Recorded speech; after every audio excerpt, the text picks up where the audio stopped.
Labadiena, bičiuliai. Sveikiname su jumis iš jau 59 Overdrive epizodo ir turime šiandieną mane, Justą ir svečią. Mane? Taip, Audrių Sutku. Tave. Sveiki. Labas. Visiems labas. Audrius antrą kartą pas mus studijai svečias. Pirmą kartą, kai buvo, jūs jo nematėt, nes mes dar net nefilmavome Nes epizodo. mes jo irgi nematėme. Tai buvo 10 Jo ir taip daug yra ekrane. Dėl to ir nefilmavau. O dabar dar daugiau. Tai Bet iš tikrųjų buvo taip seniai, Audrius, kad aš sakiau prieš eterį, aš net nepamenu tų laikų, kad kažkada Overdrive'as buvo tik tai garso formate, ne vaizdo. Nors pati visą laiką mūsų klausausi, nežiūriu niekada. tai aš tai žiūriu, čia studijai žiūriu. Ai, matai. Taip, nesuderinę klaus. Ne, niekada. Mes turim klausimų. Jo, Mato nėra, jis keliauja po pasaulį. Taip, Matas keliauja po pasaulį, sakė, turi daug komandiruočių, tai mes tiesiog va. Kitą keliautoją turim čia. Matas kažką mato. Mato daugiau, taip. Studijai. Jo.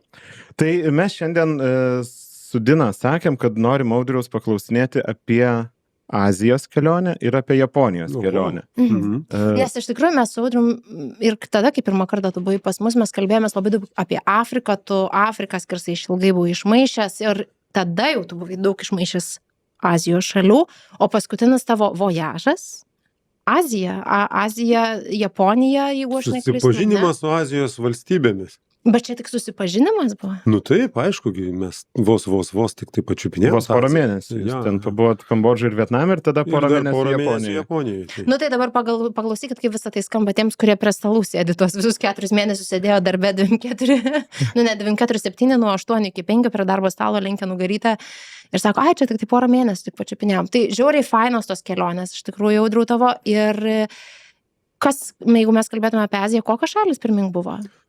Tai šalis, jeigu kalbėti apie tai, ką mes aplankėm filmuodami laidas, tai buvo Vietnamas, Kambodža. Ten turbūt po Vietnamo ir Kambodžą pravažiavom bene gal 10 000 kilometrų, o Japonijoje 6,3, jeigu tiksliai 6,29. Tai sočiai, kad susipažinti. Nu, yra ten tų nuotykių, yra viskas kitaip, tai tas ir įdomu. O spėjai atsiragauti, atsiprašau, jūs atsiragauti per tos porą mėnesių. Buvo tas momentas, kad jau pabodo, noriu grįžti namo, ar visgi dar buvo tas toksai, kad dar galėčiau būti, bet jau reikia stabdyti. Tai jeigu vairavimo prasme, tai man visą laiką labiau patinka vairuoti negu viešbutyje sėdėti, koks be būtų oras. Tai atsiragauti ir Vietnamo teko tikrai atsiragauti, nes ten tikrai tas vairavimas nėra toks paprastas, kaip galėtų atrodyti. Kambodža lygiai taip pat įdomus ir eismas, ir sąlygos, ir kultūra. Japonija tai lengviausia turbūt iš visų Azijos valstybių, kuriuose teko būti. Tai Japonija turbūt ir šiaip pasaulyje kultūringai, paprastai, aiškiai, tik į kitą pusę ir viskas. Nu, va, čia, man irgi taip atrodo, kad iš tikrųjų Japonijoje turėtų būti ganėtinai paprasta, nes kažkaip jie tokie prisitaikė. Bet vat, aš ir norėjau paklausti Japoniją, nes mes turim įsivaizdavimą, vaizdą, kad Japonija labai tvarkinga, ten traukiniai tą sekundę atvažiuoja, kada turi, gatvėse visi laikos taisyklių ir tuo pačiu turim tą Japonijos automobilių kultūrą, važinėjimus naktimis gatvėmis, nebūtinai pagal taisyklės, tuos susirinkimus, kur skambinai man, kai buvai tenai, ne, ir sakai, policija kažkur švyturėliais gaudė jos, ne? Ar tikrai ten viskas taip kultūringa, kalbant apie kelius, ar ne? Apie automobilių jo kultūrą. Gal, žinai, priklauso iš tikrųjų nuo to, kur tu randiesi, nes Japoniją aš skirstyčiau į tą tokį Tokijo, Yokohamos sudėtinę tokią dalį, 37 milijonų ir visą kitą Japoniją. Gal Osakos kampelis, gal kažkur tai Kiotas, bet daugiau viskas yra tikrai labai skirtinga ir čia Vilniuje vienaip važinėja, Kaune kitaip važinėja, Panevėžy irgi kitaip važinėja. Aptariam prieš laidą. Tai iš tikrųjų ta Japonija labai skirtinga. Ir jeigu mes matėme filmuose greitai siūtę tuos visus siužetus, jie yra, tokie sukurtiniai, filminiai. Dabar tu tikrai to nepamatysi, niekada nepajusi. Ta visa japoniško važinėjimo Tokijoje kultūra ir tų japoniškų automobilių, ir dabar amerikietiškų automobilių, sakykime, Japonija, jo, nemažai, tikrai. Tai jie yra tokie savaitgalio, išeiginės dienos ir komerciniai. Ir į tą, jau sakykime, Daikokų salą atvažiuoja visi tą šeštadienį, penktadienį arba sekmadienį, kada būna neuždaryta policijos, nes policija juos vaiko. Ir tai yra didžioji komercinė paslauga turistams, kuriuos paima iš Shibuya crossing tos vietos, kur ten tikrai jų matai kas 2-3 minutės pravažiuojant su didesniu garsu, mirksinčiom lempom ir gražiu tuningu. Bet jau tas mašinas, žinokit, vairuoja Azijos piliečiai, tokie, kurie savaitgalių uždirbinėja pinigėlius, nusipirkę kažkokį aparatą ir jie nuveža. Ir tu ir matai, kad tas automobilis, kuris atvažiuoja į tą Daikokų salą šeštadienį, aš jų mačiau ne vieną ir jie atvažiavo ir išvažiavo dėl to, kad policija buvo uždarius tą salą. Tai jų vairuotojai, sakau, žmonės, kurie yra tiesiog vairuotojai. O šalia visą laiką sėdi turistas, kuris atvažiavęs čia lygiai taip pat tokiom akim, kaip aš žiūriu, kaip čia bus. Jisai pasivaikšto ir jie vėl išvažiuoja ir už valandos atvažiuoja su kitu klientu. Tai jie daro tai. Aišku, manau, kad yra daug ir tų tikrųjų japonų, kurie atvažiuoja su savo gražiais automobiliais, bet labai retai ir tikrai ne kiekvieną dieną ir ne kiekvieną savaitgalį. Tai tas Daikokų visas festivalis šeštadienį, penktadienį ir sekmadienį dažniausiai vyksta būtent tam, kad visi suvažiavę ir pasižiūrėtų vienas į kitą ir turizmas. Bet tu sakai Azijos pilietis, tai tu turi minti, kad ne Japonas. Nebe Japonai. Aš man ta prasme, sunku atpažinti, dėl to aš ir sakau, bet labiau kitų tautybių tie žmonės ir jie turbūt gal dirba vairuotojais, tiesiog tuos automobilius išsinomavę ar nusipirkę savo automobilį ar kažkokiu kitų būdu. Bet visa kita Japonija absoliučiai nuo to skiriasi. Ir tai, ką mes matėm, greitį, lenkimus, šuolius, ten žiežirbas, nieko to nėra ir turbūt jau senai nėra arba niekada nebuvo. Nes vis tiek Japonija yra daugiau apie kultūrą, daugiau apie aiškumą, skaidrumą važiavimo kelyje ir tie žmonės, kurie turi galingus automobilius, jie tai saviraiškai yra pasirinkę tam tikrą priemonę. Bet kai tu pavažiuoji 30 ar 20 km ir baigėsi autostradose tie greitieji automobiliai, tai vis tiek yra tie lagaminai ant ratų tokie mažučiai visokie, kur mes net nesuprantam, kas per modelis, bet privažiavę supranti, ar tai vis tiek kažkuris japoniškas Daihatsu, Toyota, Suzuki, Honda ir visi tokie, kaip aš sakau, kai sukasi aerouoste ant juostos tas visas reikalas, tai va, ten jie va taip, žinai, tam parkinge ir sukasi. Tai ten tie žmonės su mažais automobiliais dėl to, kad sunku parkuotis, dėl to, kad brangu turėti. Kiekvienas žmogus, kuris nori Japonijoje įsigyti automobilį, turi pristatyti pažymą, kur tą automobilį parkuos. Tai nuo to prasideda visas automobilio pirkimas. Ir jeigu tu atneši sutartį su parkingo aikštele, ar turi garažą privačią aikštelę, tai tu gauni iš savivaldybės tą pažymą, tada gauni sakykime, teisę įsigyti automobilį. Tai Japonija daugmaž vis tiek yra apie automobilius, kurie yra panašus į lagaminus. Ne? Ir tie lagaminai, kai sukasi ant aerouoste, ant lagaminimų gražinimo juostos, man labai asocijuoja su tais japoniškais automobiliukais, kurie taip visai tvarkingai pakankamai sumėtyti, sustatyti ir niekada neįmanoma atpažinti, kuris automobilis yra, kuris čia Suzukis, kuris Honda. Ir jie tokie talpus ir atrodo, kad ten nėra net kur atsisėsti, tik varikliukas ir be krovinių skyriaus toks mažutis automobiliukas. Ir va tokia yra Japonija ir tada jo prisiparkavimui tas toks metras, toks 60, žinai. Nes aš pagal ką skirstau, išsinomau Daihatsu Rocky, kuris į tą senąjį Daihatsu Rocky nieko nepanašus. Ir dažniausiai viešbučio garaže būdavo mažai aukščio. Sako, iki 1,10 m. Tai tu, oho, 1,10 m, o visi tie telpa. Tai galite įsivaizduoti, kokia dydžio tie automobiliai. 1,10 m? Jo. Labai mažučiai. Jo. Aha. Ir tai tu atsisėdi. Tai patogu, dėl to, kad užimi mažai vietos. Išlipti aš dabar galvoju, žinai. Ir normalios tos durys. normalios tos durys. Bet, nu, Į garažą. Kažkur buvo 1,20 m, kaip ir pas mus būna, 2,10 arba 2 metrai, ne? Būdavo anksčiau uždėtas žymeklis 2,10 m, turbūt kažkas draudimas išsireikalavo, padarė 2, nes kad nebereikėtų ten tų kokių nors antenikių braužyti. Nu tai 2,10 m. Tai tas mano daihačiukas mažutis, tai tikrai atrodo mažutis.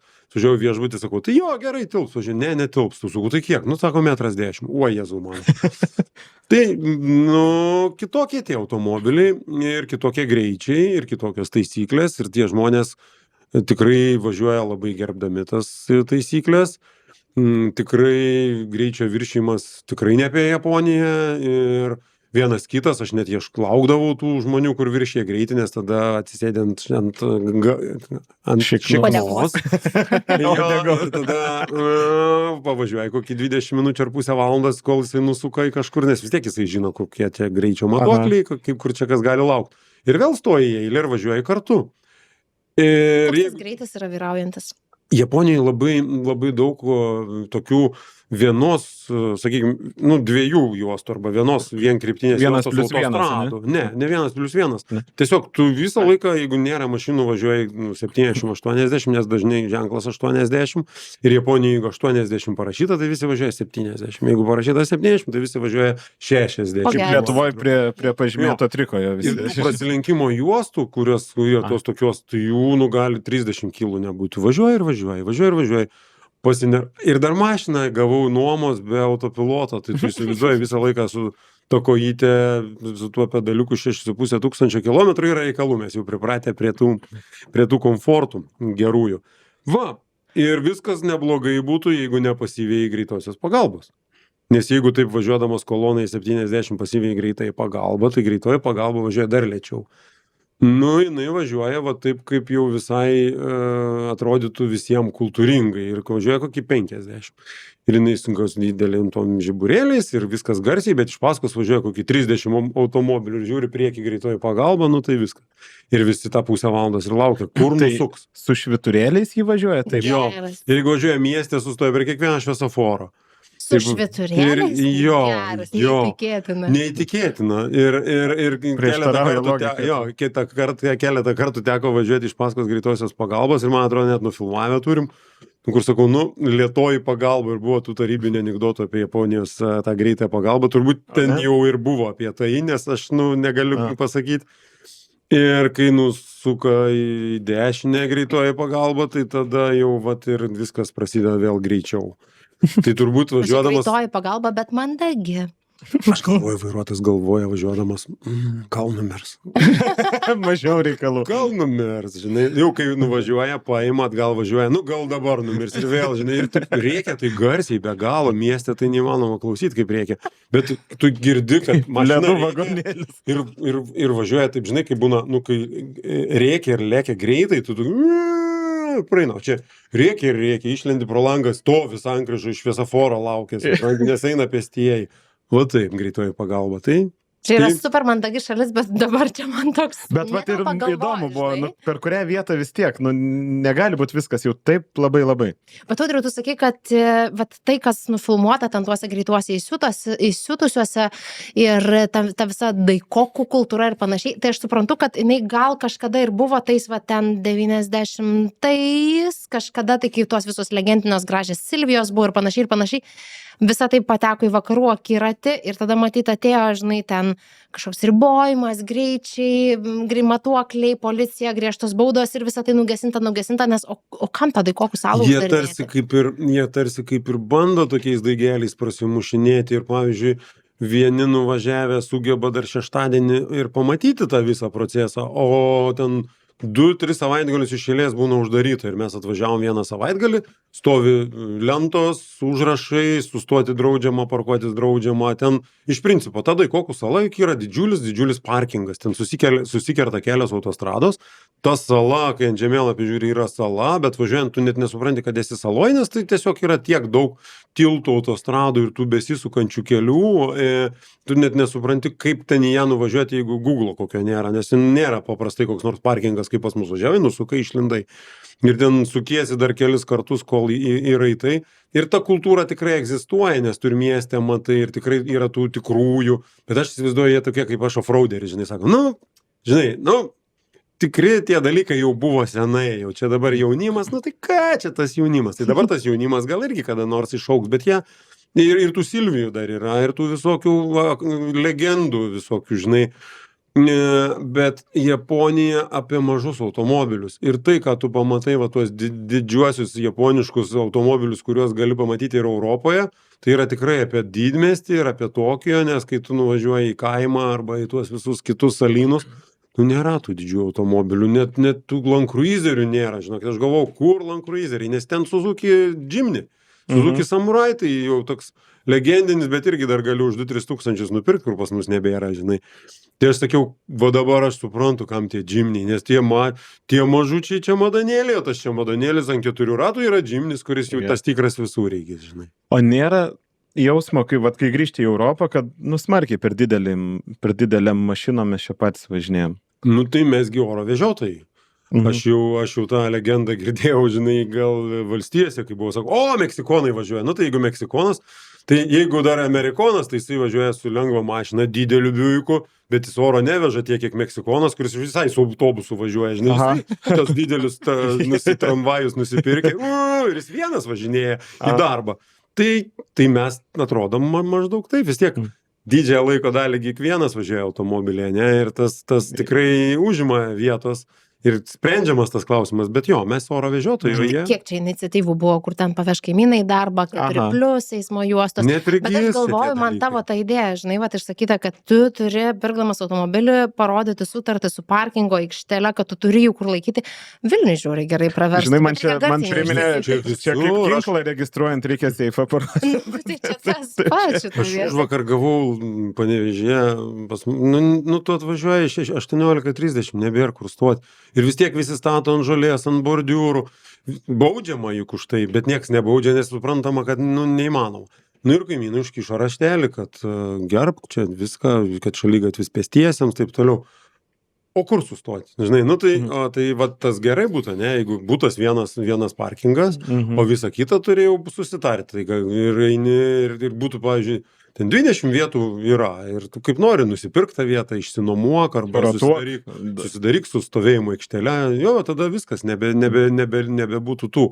Bet čia tarsi kaip ir ribojamos būtų kažkokios teisės, ne, vaikui nupirkti kokį nors pridulėtą. Ir anksčiau, taigi, statybų reglamentas numatė gerokai mažiau parkingo vietų prie daugiabučių nei dabar. Bet ir tas reglamentas atrodo kažkiek metų atsilieka nuo to, kiek iš tikrųjų žmonės turi automobilių. Nes senos statybos daugiabučių kiemai, tai iš vis įvažiavus ten supranti, kad pravažiuosi. Senoje statybai buvo ten, žinai, 80 būtų 6 žiguliai ir viskas. Tai va, dabar gauti leidimą ir panašiai. Bet, supranti, čia gaunasi, kad ta logika pasiteisino Japonijoje iš dalies, dėl to, kad, aišku, ten atsirado tas keikarų, tas visas reikalas. Man tai šiaip labai simpatiški iš tikrųjų. Ne, fainai, prie jų priprantama. Žinok, man pačioje pradžioje atrodė jisai tikrai kažkokia, išsigimęs automobilis, nes toks, kai vaikas nemoka piešti automobilį, nupiešia tokį visą laiką. Žinai, mažai ratukas. Dizaino skyriai. Ir dar gerai, kad ratai ne kvadratiniai pas juos, bet šiaip jeigu iš vaiko darytų, tai dar galėtų. Vis tiek nelėtai važiuoja, koks jiems ten skirtumas. Tai priprantama, žinok, prie to dizaino priprantama ir ten prasideda net atpažinimas jau tų automobilių, nes jau prisiskaitai sankryžose tų pavadinimų kažkokių nežinomų ir paskui pripranti, jau žiūri, tas vienas kažkoks mažiukas buvo visą laiką su gale kilpa, žinai, uždėta. Tai reiškia, yra geresnis už kitus, nes tu padaryta galimybė, kad tu kitą gali partemti. Tai reiškia, jau šitas yra geresnis už visus. O visi kiti kilpa arba priekį kilpa. Arba jie, žinok, už tos kilpas parkuoja ir šipą balkoną. Kabinamas man. Ir tu tada, žinai, daugiaaukščių garažų pilna. Ir viešbučiuose teko tikrai 10 kartų, tu atvažiuoji, viešbutis, tas jau kur jau 1,20 m jau ir tavo mašina telpa, žinai. Tai jau atvažiuoji į garažą, dėdė paima, sako, viską čia susirinkit ant tokio disko, apsuka tą mašiną, uždaro į tokį pečių kaip mikrobangę ir jisai ten į 15 aukštą kažkur ir išskrenda. Ir tu iki kol išsiregistruosi iš viešbučio tos mašinos nebeturi, žinai. Aišku, gal nuleistų, jeigu atsitiktų bėda, reikia važiuoti. Bet šiaip realiai ir viso gero, žinai, tam automobiliu. Tai tu, tą kultūrą automobilinė, parkavimo ir visą kitą labai kitaip vertini, žinai, nes važiuodamas automobiliu visą laiką turi galvoti apie automobilį. Užsakydamas viešbutį turi galvoti apie automobilį. Nėra taip, kad random gauni included visą parkingą. Tu žiūri, svarbu, kad būtų, nes šiaip parkingas viešbutyje kainuoja nuo 10 eurų, kartais ir 20 eurų nakčiai, kad stovės. Tai vat kaina, jeigu ten 80 ar 90, tai dar plus 20 būtinai bus automobilio aikštelė arba 10. Vienetai viešbučių turi nemokamą aikštelę, kur tu ten kaime atvažiuoji, nors ir didelis patogus viešbutis, bet aikšteliai netaupyta vietos ir labai daug vietų, bet vakare prisigrūda jie visi su pilnos aikštelės. Bet čia, vat, kaip tu sakai, kaime, ne, jeigu ten kalbam apie... Kaime, kur žmonių milijonas gyvena, miestelį. Kaime kaip Vilnius, pavyzdžiui, šitoje vietoje.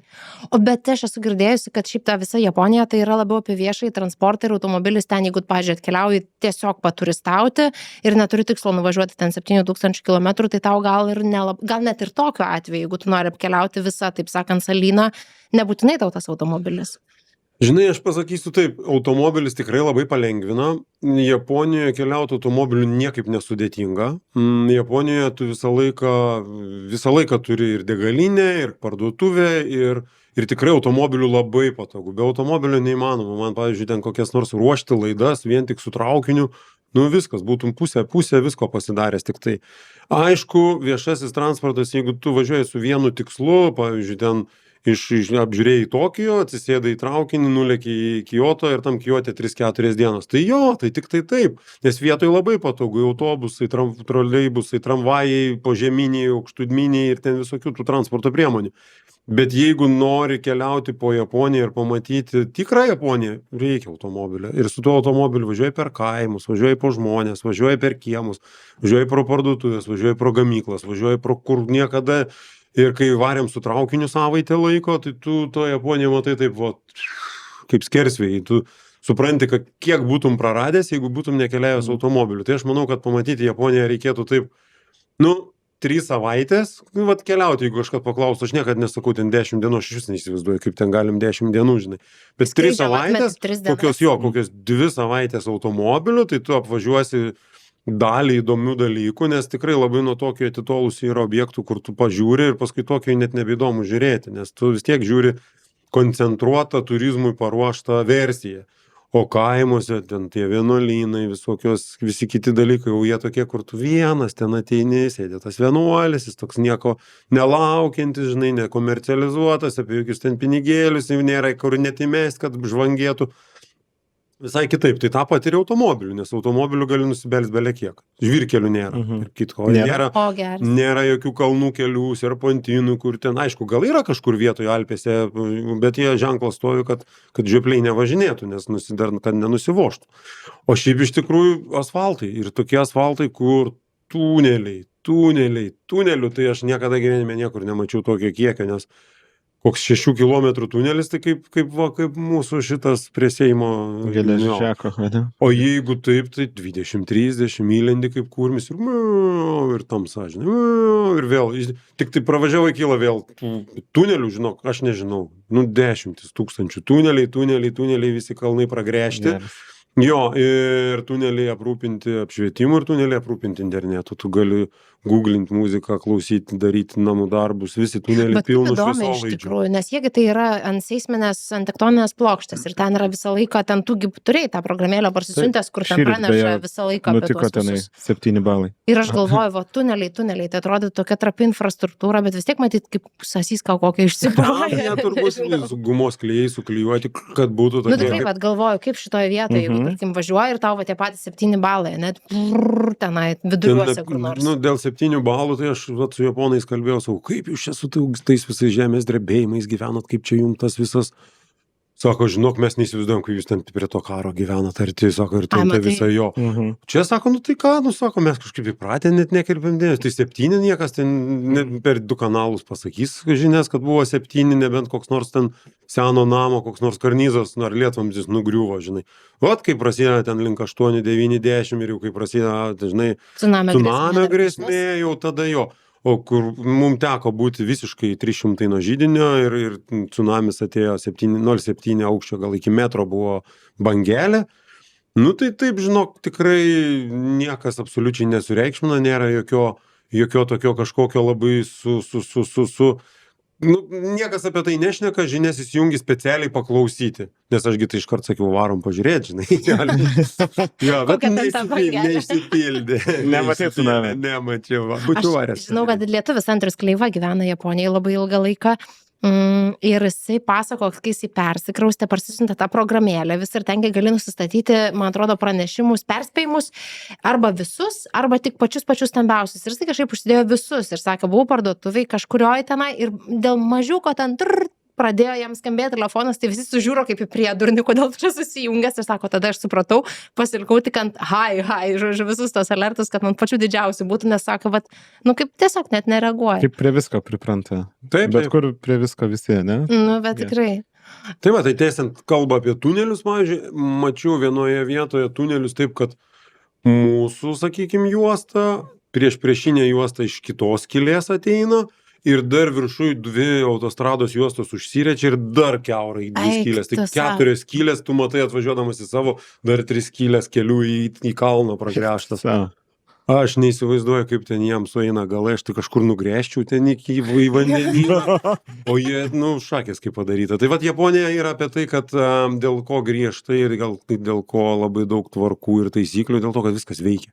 Viskas veikia. Veikia, žinai, 3-4 aukštų visą tą sistemą, kur yra visi metro arba traukiniai. Ir tada tu lipi laiptais, užlipi į miestą, išeini ir dangoraižis ant tų pamatų stovi. Ir dar ten viršui 4 kažkokios autostrados apsisukė ir niekaip nesuprantu. Nes nu kokie nors architektūriniai kompiuteriai turbūt atsirado prieš 20 metų, ne? Tai kaip jie ten prieš 50 metų statė, žinai, kad viskas čia susijungtų, veiktų, praeitų kabeliais ir viskas veiktų ir nubėgtų ir kanalizacija nebėgtų į vandenį ir, nu, šiaip kosmosas, šiaip ir viskas veikia. Dėl to, kad yra taisyklės, žinai, viskas veikia, nevėluoja. Jo. Tai va, žodžiu, dar viena pamoka reikia Lietuvoje kelius tiesti, samdyti japonus, nes jie tada mokės Ir padaryti. greitai padarys, nereikės padarys laukti ir 2 veiks, metus. jo. Ne? Nereikės šiam ministrui sakyti stop kelių gadinimui ir miškovežį bauduoti visų šeilės. Jo, tik tai tų siaurų nereikia Lietuvoje japonam daryti, kurie ten užsiaurina, jo, tada tų ženklų Ir mažų greitoj iki vairuoti. 70 nestatyti. Aha.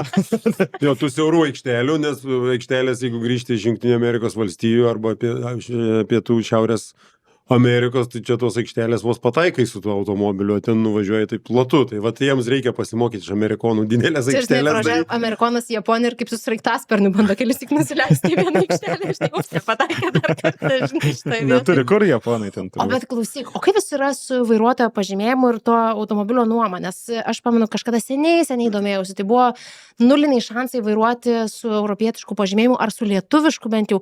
Kaip yra dabar, ką tu turi stebuklingo, kad tau leidžia? Visiškai paprastai tarptautinis vairuotojo pažymėjimas, kurį Lietuvoje oficialiai išduoda per ten savaitę laiko ir galioja metus laiko abiejų konvencijų ir tokia. Tai kažkuri viena konvencija galioja ir Japonijoje, tu su tuo pažymėjimu atvyksti į nuomos punktą iš anksto užsirezervavęs ir lengvuoju būdu gauni daug labai instrukcijų. Svarbiausia neskaityti visų tų instrukcijų, nes ten neįmanoma suprasti, ką jie ten nori pasakyti, nes nu, tiek daug visko prirašyta, kaip nu, iš tikrųjų, aš tai pradėjau skaityti, su kuo man geriau nežinoti. Tai važiuosiu lėtai, nieko apstengsiuos nedaryti, bet svarbu neskaityti, nes ten tiek prirašyta, kad net nevairuok, žinai. Iš tikrųjų, ten kiekvieną atveju reikia skambinti policijai, žinai. Sako, žinokit, tikrai, vat, jeigu ar nubrauks, ar kažką, sako, reikia skambinti policijai. Ir aš sakau, nu, garsiai lietuviškai, sakau, aš tai tikrai niekam neskambinsiu, finišuosim tokį, ant vieno atveju viską surašysim, kad čia tą mašiną aplink priraižė ir viskas, bet viskas buvo labai gerai, nes ten tikrai važiuojant kultūringai, nieks ten nei arti privažiuoja, nei braukia, nei lenkia ir Lempom nemirksena. Jo, tai labai lengvai, žinok, viskas išsinuomuoja. Labai lengvai viską gauni, iš anksto pasiruošęs, tik tai tų gal automobilių nėra labai didelio pasirinkimo, jeigu už protingus pinigus, o jeigu nori išleisti daugiau pinigų, tai gal ir važinėti su bet kuo. O ką turi minti už protingus pinigus, tai apie kokias... Tai protingi pinigai, kai tu nuomojas automobilį 40 kelias dienas, tai vis tiek jie turėtų į 100 tilpti. Su visais draudimais, su visko. Tai mes turbūt gal apie kokios 80 mums suprantame eurų pinigų išvertus, nu, tilpia į dieną, žinai, tai tą dieną tiek kainuoja vairuoti automobilį Japonijoje. apdrausta viskas, kai gauni automobilį iš automobilių nuomos, tarptautinės žinomos visiems, tai tu gauni ir paketą tetą, kuri pasakoja, sukti kairę į dešinę visą laiką, ir kol išmoksti atjungti ją visą, žinai, nes iš pradžio atjungi per daug, paskui atjungi gerai, nes visą laiką autostradui sako, dabar ateis eismas iš kairės saugokis, dabar ateis eismas iš dešinės saugokis. Ir taip, ir gąsdina, ir dar rėkia, žinai, arba dabar per greit važiuojat, arba neserpantėje, bet tokiam būna tokių staigesnių keliukų, nu taigi važiuoji taip, kaip važiuoji, žinai, ten nespaudi, negadini stabdžių diskų, jie buvo. Jo, nu tai sako, per staigus posakis, žinai, tai, žinai, atrandi ten tas funkcijas. Tai mūsų tos, kurios pypsi, tik tai dar nieko tokio. Ojoj, ne, ten šneka balsu angliškai ir dar angliškai klausy. O šiaip dėl susikalbėjimo sudėtinga, ar ne? Nes teko girdėti, kad tiesiog jeigu nuvažiuoji toliau nuo Tokio, tai Tokijui nebūtinai rasi, kas kalba angliškai, bet jeigu dar toliau nuvažiuoji, tai apskritai nerasi. Visiškai teisingai pasakei. Tai jeigu Tokijas ir viešbutis, arba uostas, arba Osaka, centras, restoranas, tai susišneki be jokių problemų. O jeigu tik tai šiek tiek į Ramygalą, viskas baigta. Tai ten ir salose, ir keltuose, ir viešbučiuose, ir nuomose niekas nešneka angliškai. Ir mes tam Fukokui, sakykime, pietuose darėm tą visą procedūrą nuomos, tai nebuvo šnekančių žmonių ir viskas per translate, ir turi jie ten meškofonus, kurie verčia ir duoda perskaityti, ir dar tas, žinai, kai mano ta anglų kalba tokia slebizavonė, tokia pakankamai, tai man kai duoda dar iš japonų kalbos išversta kokį nors tekstą apie kelių eismo taisyklių subtilumus, tai aš dar turiu suprasti, ką aš čia turiu omeny, dar, žinai, turiu persiversti savo kažką.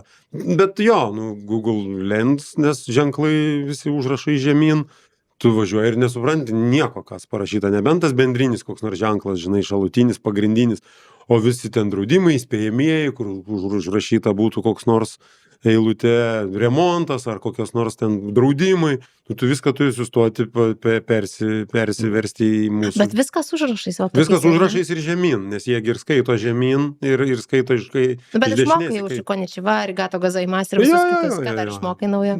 Ką žinau, ką išmokau.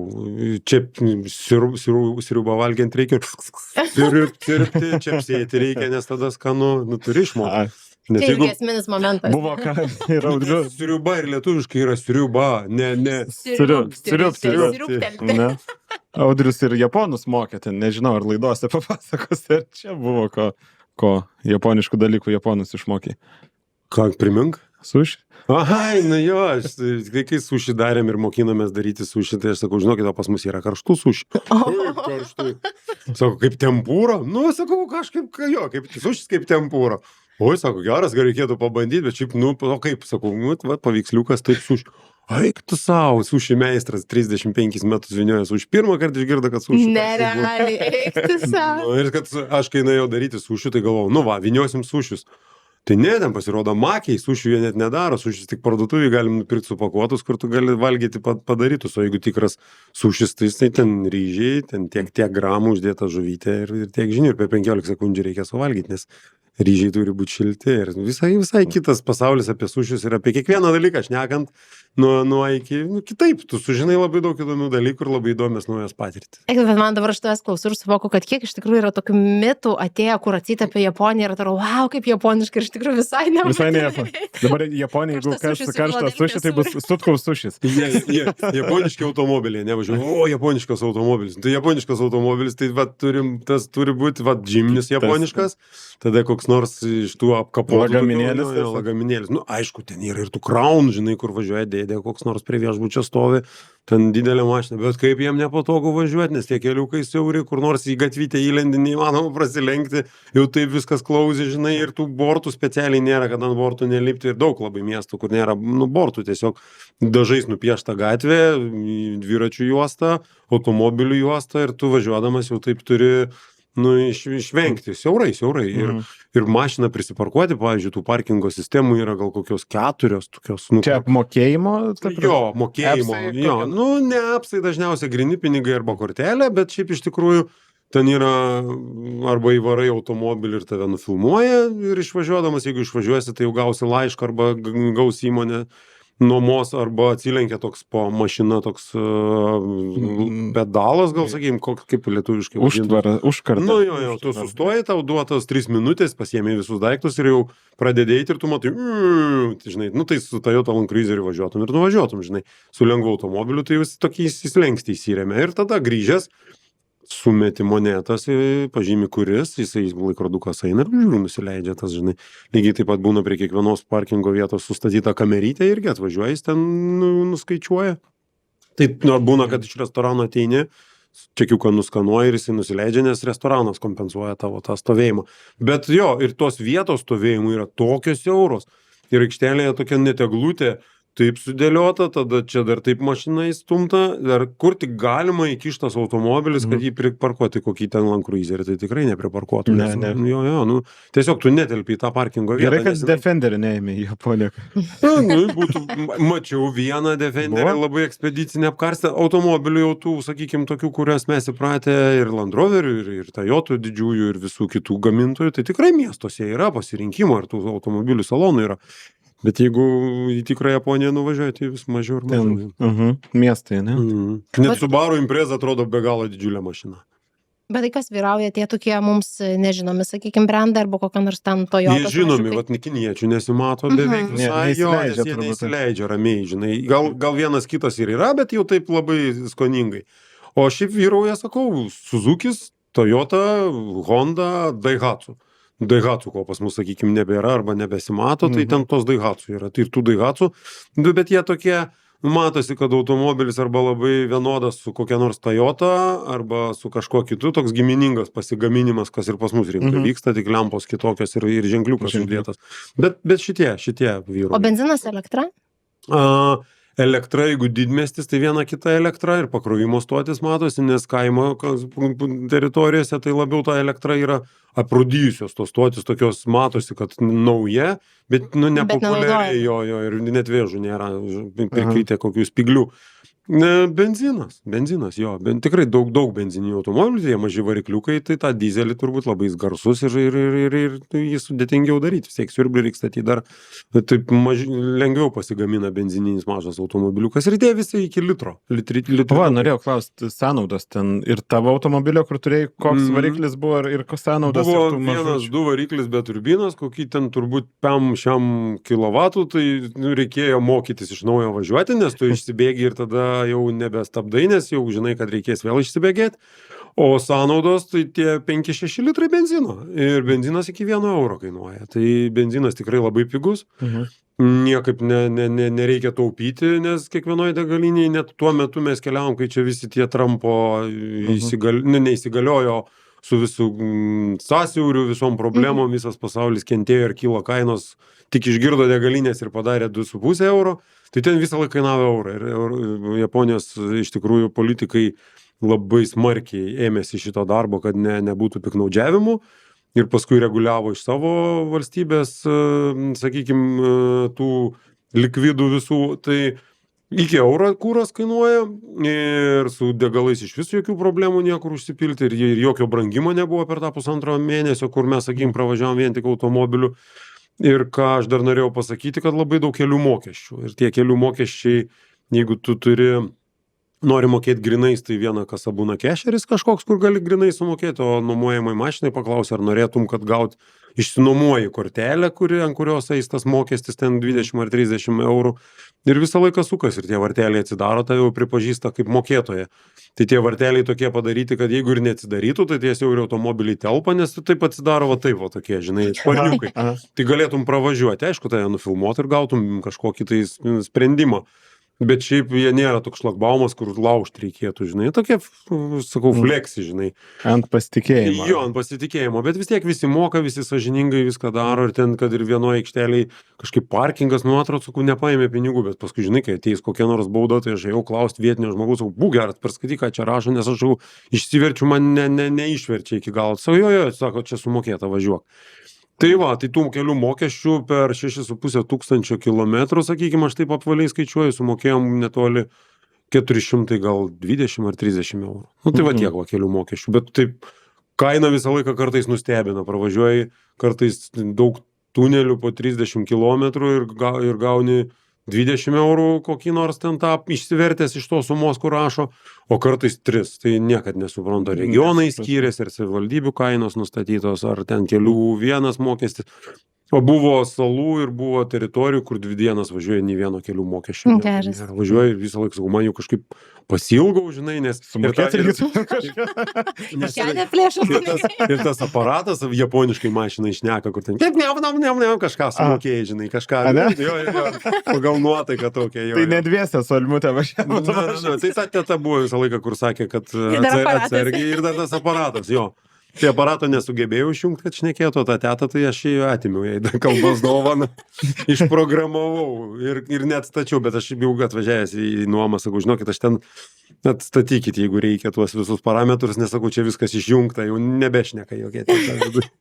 O klausyk, kaip su motociklais? Nes man atrodo, kad Japonija tai su savo visais kostiumais, baltais marškiniais, viskuo yra tik tai automobiliai ir motociklai, bet tu siuntėjai nuotrauką vieną, kur aš ten aiškinuosi, kokiai tuningo kompanijai kas daryta.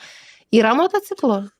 Motociklai turbūt prasideda vėliau vasarą, mes važiavom pavasariniu laikotarpiu, sakurų žydėjimas ir tas toksai, žinai, nu ir pas mus nelabai norisi, ne 10-15 važiuoti su tuo motociklu, dar jeigu lietus, tas visas rūkas, žinai, tai užmiestyje motociklai tokie motoroleriai labiau buitiniai vietoj pavažiuoti iki parduotuvėlių, tai jų yra tokių, kaip aš sakau, toks asiliukas Honda, žinai, kur atsėdi ir čia pavažiuoti šalmą užsidėjus. Tų galingų motociklų prieš didžiuosius miestus pasimatydavo vienetai, arba jeigu savaitgalis tai jau daugiau, matosi, kad ir keliauja motociklais, ir dviese, ir kasa tabaluoja, reiškia, ir moteris turbūt greičiausia važiuoja su vyru, bet jų tikrai ne tiek daug, kiek mes galim įsivaizduoti, nes dabar Lietuvoje yra daugiau motociklų, atrodo, kai pavasarį pasileidžia jo. Padaugėja Dabar apskritai, labai. Keli metai. Tai aišku, tai sėdim su 2 metų motociklo žmonėm, tai kur nepadaugės. Gal ir darėm darbą. Jo, tai mes iš tikrųjų mane labai stebino, kad mažai motociklų. Galvojau, kad tų motociklų bus žymiai daugiau, tai jų nėra tiek daug ir kažkaip ta transporto priemonė nėra labai populiari ir toli važiuoti, nes šiaip, pavyzdžiui, važiuodamas su automobiliu, kur vietiniai perskaito, kad Fukuoka, numeriai Fukuokos. Tai jau kai tu nuvažiuoji kokį 1000 kilometrų, tai jau matokio sakė, sako, Fukuokos numeriai. Labai toli nuvažiavai. Nes jie iš karto jau į tą traukinį ir žinai, su mašina važiuoti, kur 1000 kilometrų nesąmonės, jo. O tokiui tai kaip eksponatas, žinai, sakau, čia dar kažkas važiuos su tą mašiną atgal ar su tralu veš, nes, jau eksponatas. Nes jūs vienoje vietoje startavot, kitoje finišavote. Pradėjom, pakilom iki Vidurio salos ir dar virš Tokijo buvom nuvažiavę šiek tiek. Tai taip, jo, ten nepopuliaru, jeigu atvažiuoji, jeigu pas mus irgi buvo laikotarpis, ne, kad tie numeriai buvo išskirstyti pagal miestus iš pradžių, jo, prieš tarybiniais laikais, iš vis kokiom čia zonom mane važinėdavom, žinodami, kas kur kam priklauso. Tai ten irgi visi numeriai suskirstyti ir jeigu tu persikeli į kitą miestą, automobilį persivarai, turi persiregistruoti tada turbūt mokesčiai keičiasi, priežiūra to transporto keičiasi, nes vis tiek kamerų milijonas, visi viską filmuoja ir tu ilgai nepavažinėtum. Bet kokia griežta apskaita, aš taip galvoju. Labai. Taip, atrodo paprastas dalykas automobilis, bet numeris, ten žymėkis, registruotas, parkingas, Parkingas galiu pasakyti taip, žinai, jeigu kalbėjom apie viešbučius daugmaž parkingą, jeigu tu atvažiuoji ir klientas, tai sako, mes nebeturim vietų, bet mes turim sutartį su kažkuo ir tu ten už 3 rajonų nuvarai tą mašiną į kažkokį daugiaaukštį garažą pastatai ir jau grįždamas iš viešbučio gauni tokį tiketą, bilietuką, su kuriuo ten gauni 15 ar 20% nuolaidą, bet vis tiek tai būna 10, 12, 15 eurų už naktį. O parkingas, pavyzdžiui, Osakoj centre, tai stovėjau valandą, gal 20 minučių, sumokėjau 25 eurus. Tiesiog, atvažiavai, kur pilna vietų sustoti, tik pasistatyti. Bet vietų yra. Randi, kur atsistoti. Randi, bet taip reikia paplušėti. Ypač jeigu vakarop, tai reikia paplušėti. Ir aš įsivaizduoju, kad ten žmonės išleidžia bet kokius pinigus už tą parkingą. Prabanga jau pasisakyti. Visur yra parašytos lentos, bet ten tos lentos su 7 kainom. Ir labai visi, kiekvienas asmeniškai sugalvoja savo sistemą ten. Nuo 10 vakaro iki 6 ryto, pas kitą nuo 11 vakaro iki 7 ryto. Ir tu turi pasianalizuoti, nes jeigu tik valandą plus, tu miegi iki 8, nes 2 valandos gali tau nuo 6 ryto iki 8 ryto, gali tos 2 valandos kainuoti tiek pinigų, kad tai. Nu, tai turi susiskaičiuoti, kad vat, kada išvažiuosi iš viešbučio, žinai. Ir tų visokių lentelių daug. Ir tada su lenze panusifotografuoji, žiūri, kokie čia tie laikai, kur tą mašiną pasistatyti. Ir žadintuvą pagal tai dėliuoja. Jo, ir pirmą kartą išsinuomavo automobilį, prie viešbučio nebuvo parkingo ir tą pirmą parą negalėjom išvažiuoti. Tiesiog atsirado papildomų planų ir dar ten tam mieste kažką aplankyti. Nu ir sakau, nu ką darysi, žinai. Aišku, gaila tų 70 eurų, kad nenaudoji automobilio, bet paskui pripranti ir kitas dienas nenaudoti. Nu vis tiek, nu automobilis yra priemonė, tu vieną dieną važiuoji ten 500 km, kitą dieną nevažiuoji nieko. Tai pirmą dieną pasistačiau Fukuokai automobilį į garažą, kur sakau, gal galim čia palikti. Sako, nu žinokit, čia labai brangu, jūs važiuokite į aną. Nu ir ten nuvažiavau, galvoju, nu kiek čia bus brangu. Nu tai kem 5 sumokėjau už naktį. Brangu. Kaip brangu, bet Brangu, galvoju, jo. kiek ten turėjo būti Kem brangu. 5 eurai išmokėjau. Tai aš galvoju, žinai, rašo senelis testamento anūkam parkingą palieka, žinai, nes Didžiausia. Ir arba sąskaitą už parkingą mašiną. Miriau prieš 2 savaitės. Va, jau Mašina čia palikta.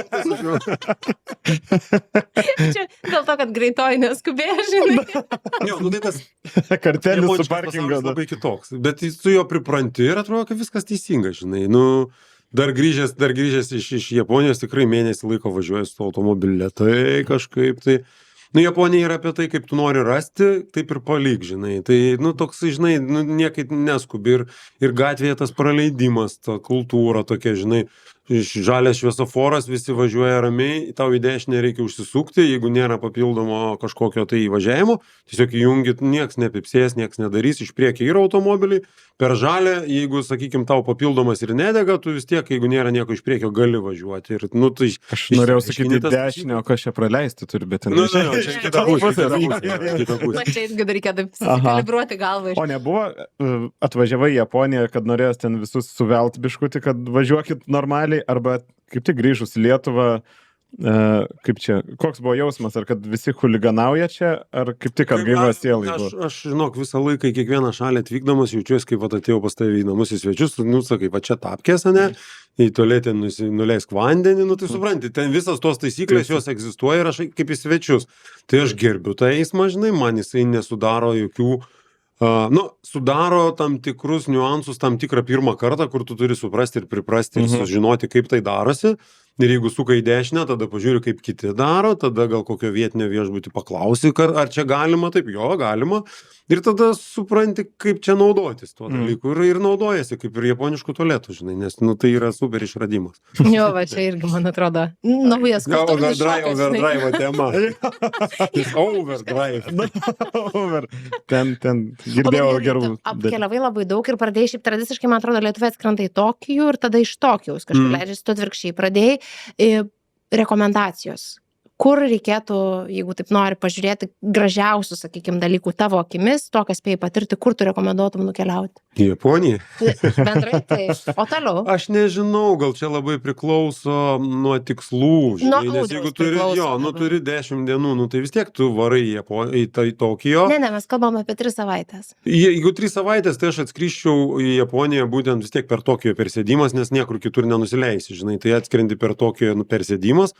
Mes leidomės į pietus, aš ieškojau pagal nuomos kompanijas, nes paskui automobilį gražinti, kad tu susidėlioji logistiką, kad gautum tą patikimą automobilį, kad nesinuomoti iš kažko, ko nežinai. Tai man buvo tik Fukuoka, žinai, aš ten apačioj. Ir ten pasiėmęs automobilį per 3 savaitės, tai jau vargelį reikėtų paspausti gerai. Tai mes tą 1,5 mėnesio leidomės žemyn. Ir tikrai per kokią 2 savaitės rezultatyviai gali važiuoti viršų, nebesileisdamas jau visai žemyn. Ir tada kokią savaitėlę su tais traukiniais. Aišku, nu tam Tokijui reikėtų palikti laiko, bet jeigu tu buvai kitoje Japonijoje, tai tam Tokijui ten išskyrus visą Sky3, kažkokius aukštus tuos dalykus ir tą mega didumą pajausti, užtenka turbūt 2 dienų, nes tu buvai visur vienuolynuose, buvai visokiuose įdomiuose muziejuose, kur tikrai atsiveži tokį bagažą, kur nu, labai sunku ir, žinai, ir tos visos paslaugos, pavyzdžiui, jeigu nori išsidrošti pagaliukus ar kažkokį pasidaryti sušį savo, ar ten kažkokį dalyką dar pasidaryti, palankstyti origami, tai tu visą tą keliaudamas po Japoniją visur randi. Ir sakau, vat, ir mes važiavom, sakau, jeigu kažką nespėsiu arba nerasiu, tai Tokijų koncentruotai tu tik suvedi ir get your guide, žinai, viskas, visur, viskas yra, susimoki pinigus ir eini sekančią dieną. Tai Tokijui galėtum tada užsibaigti viską, ko neapčiuopiai, žinai, bet tikrai, nu, jo, man tai toks, sakau, 1,5 mėnesio po Japoniją nenuvargino taip, kaip tos 6 dienos Tokijui, nes tikrai yra reikalų ir su tais traukiniais, ir ta logistika, ir tas laikas, ir ten jeigu 10 valandą koks nors turas, tai tu vis tiek keliais 6, kol iš ten į ten su persėdimais. Susisiekimas labai geras, bet vis tiek laiko užima daug, žinai. Labai didelis miestas iš tikrųjų. Labai didelis, jo. O kaip dar vas tais patirtim, nes sakai, su mašina pasiekėt ten, kur neturistiniai reikalai, ne? Yra daug kartų pajauti, kad čia turistam padaryto, čia tikra. Labai daug. Yra kažkoks, kaip išvengti, sakykime, arba kur geriau eiti? Kur geriau eiti, aš visai neniekinu to turistinio formato, nes be jo tada niekaip žmonės nesusipažintų ir per trumpą laiką su ta valstybė. Ir jisai gali būti ir jį leidžiam jam būti, bet iš tikrųjų, kai tu atvažiuoji sakau, ar į vienuolyną, ar į kažkokie tai šventyklą ir ten nėra nei autobusų, nei mašinų, nei žmonių ir vaikštai savo vienas ir girdi upelį ir mišką, tai vienaip jauti, o kai atvažiuoji į tą labai populiarų, tikrai labai didelį, labai grandiosišką, labai įdomų, tai niekaip negali atsipalaiduoti, nes vis tiek tu eini su 1000, tave stuma viskas. Tai toks dalykas, arba į muziejų. Tai jeigu muziejus kažkur tai yra 2-3 tūkstančiai kilometrų nuo Tokijo, tai jisai ten, tai ir tie gydai tokie paprastesni, žinai, restoranai. Bet, pavyzdžiui, yra restoranai, kuriuos turistų, Tokijo yra restoranai, kuriuos įleidžia tik vietinius. Ir tiesiog tu ateini, klausi, jisai net nesupranti, dėl ko jis tave ignoruoja, bet jisai tave tiesiog ignoruoja ir jis tavęs neįsileidžia į vidų, nes ten yra tik vietiniam. Ir vietiniai turbūt sutinka mokėti daugiau pinigų, kad tik nebūtų šitų turistų, nes jų yra labai daug. Dabar Japonija yra tiek ant bangos, jo. O kaime tai tu visur svečias. Jeigu maudėmės vietinių žmonių pirty, kur iš tikrųjų priklauso klubui, bet nepasiskaitėm, kad ten negalima turistam, tai nieks tavęs neišvarė. Tik paskui Alma manęs laukdama, 2 žmonės atėjo, persiskaitė, sako, čia negalim, čia tik vietiniam. O mes jau išeinam iš ten. Tai buvom vietinių žmonių pirty, kur ten tie karštos rovės, žinai, ir tai manęs niekaip tie vietiniai neignoravo, žiūrėjo, kaip į nuotykį lygiai. Ne, 2 metrus sunku ignoruoti, aš ką galiu pasakyti. Būnant Japonų. Japonų ūgio. Į tą tikrumą papulti yra labai gera. Tikrai, ir tas tikrumas dar egzistuoja visame. Aišku, nebereikia tikėtis, kalbėjom apie automobilius, tai nebereikia tikėtis ten kokių nors tikrų geišų, kad ten, žinai, vakare vaikšto ir vyksta. Yra, bet ta kultūra labai tokia uždara, arba tada jau yra labai vieša, bet ten yra koncertas, pasirodymas, būtent arbatos ceremonija ir ten tada bus, žinai. Ir tų pačių samurajų, tai nesitikėk, kad ten bus samurajų ir nindzės, ten niekaip neskraido, yra muziejus, tada yra kažkoks centralizuotas šou nindzių, ten pamėto tų žvaigždučių ir tau duoda kažką pramesti, ir tų rūbų visokiausių, žinai, gali pasimatuoti, ir kardą plastikinį duoda nusifotografuoti, bet, viskas buvo, žinai, tai tas pats kaip ir pas mus, kur čia Vilniui būdamas, žiūrų ansamblio neišgirsi, tas močiutės baigė išmirti ir aišku, jaunimas perima, kažkiek daro, bet jau nebėra viskas taip, jau nebėra to tokio... Jo, kunigaikščių nebėra, tai miršta ta kultūra, bet labai japonai nori ją turėti, nes ją nori rodyti, eksponuoti ir turbūt iš to turėti pajamas. Bet klausyk, kultūra persikėlė, dabar galvoju, keliavot po Japonijos į kitas Azijos šalis ar prieš? Prieš. Tai Japonija tapo tokio atokvėpiu, suprantu, nuo to viso chaoso. Tai čia buvo gal turbūt metų pertrauka. Tai metų pertrauka buvo Vietnamas, Kambodža praeitam sezone, šitam sezone Japonija, dar apie nieks nežinau, tik šiandien LRT ir pasakėm, kad bus Japonija. Per tiesiogiai, tai Vietnamas, Kambodža, tai buvo visai kitas pasaulis, žinai. Bet ten taip absoliučiai kitas. Čia jeigu viena skalės pusė, čia kita. Jo, tai be jokių taisyklių, neaišku, čia gausi tą mašiną ar ne, susimoki pinigus, tai dar be to, kad ten išsinuomoji mašiną, dar pagal kažkokią nuorodą susimoki, paskui pastebi, kad tau pinigų pavogė iš tos kortelės, tos pačios, žinai, bet tai visai kitas pasaulis, visai kitoks eismas, visai... O ten Ford Territory turėjai? Ford Territory turėjom Kambodžai, o Vietname važiavom su Chevrolet Colorado. Tokia, nu, paprastas pikapas. Paprastas pikapas. Nu, sakykime, europietiškai tai būtų kokia nors Toyota Hilux, žinai. Va, ir nuoma automobilio, kaip nors išsinuomoti geresnį, naujesnį automobilį, tai nėra, pavyzdžiui, visai šis Vietname nėra nuomų ir nėra jokios ten kokios nors oficialios nuomos vietos ir tu tada nuomojasi iš žmonių, žmonės kažkaip atveža pagal skelbimą ir tu atvažiuoja automobilis dažytas, neplautas, toksai surūdijęs, išlūžę lankstai kokie nors, vienos durys nesidarinėja, nerodo, neveikia, tai ten dar paremontuoja. Ten nepasakojo, kad per greitai posūkį važiuoji tetą. Ne, tai niekas nepasakojo ir ten nuėjau tada, tai jau yra motociklus. Ir Vietname yra apie motociklus, žinai, ir mopedus. O kaip apskritai tada, gerai, tai motociklo suprantu, kad gal nelabai saugu, kai esi ne vietinis, nes vis tiek neapsaugotas. Tai su šalmu pasidarai vietinių, tik nerodyti ūgio reikia, žinai. Susilenkti. Lengva labai, aš įsivaizduoju. Bet gerai, o kaip tu sužinai, kas nuomoja, prieini, žinai, kaip sodų bendrijai prie skelbimų lentos ir ieškant popieriuko, kas parašyta, ar ten vietinelio reklamą perki, žinai? Tai vis tiek iš pradžių darbas prasideda internete, sėdi, žiūri, rekomendacijų, ieškai kažkokių variantų, kas labiau vienas už kitą atstovi ir sako, nu va šitas dėdė tai yra labai geras, jis jau ten turi gerų automobilių. Ir tie automobiliai visi 2013-2015 metų, žinai, ir pravažiavę po 350 000, techniškai tvarkingi. Tu pradedi važiuoti, sakau, bet žinok, aš rašau žinutę per WhatsApp, bet žinok, beldžia ten prieki dešiniai pusėje. Nu jo, bet žinok, ten tau bus važiuos. O, sakau, čia kaip jis jungia 4, 2, sakau, čia reikia tas. Ne, nieko nereikia jungti, čia niekur Vietname tų dalykų nereikia, tu čia nieko nejung, žinai, viskas važiuok gerai. Nu ir jo, ir kelias baigėsi, pereina į mopedų keliuką ir nėra ženklo, kad pereina. Nu, tai aš ten turėjau visokių ten tų pasivažinėjimų ir mopedų keliais su ta mašina. Tai jo, nu visai kitas pasaulis, ten žmonės, kalbant apie Vietnamą, ta vairavimo kultūra, automobilių turėjimas atėjo apie 70 metus, 75 metais. Čia po tų visų karų, ar ne? Jo, ir jie iki tol nevairavo automobilių, tai jie va taip ir vairuoja tos automobilius, kur pirmą kartą, žinai, vairuoja automobilius ir neturi jie paveldėjimo iš tėvų to vairavimo. O tai toks dalykas kaip techninės apžiūros, kelių eismo taisyklės. Nu vis tiek kažkokios yra, tikėkime. Rekomendacinio pobūdžio, jo.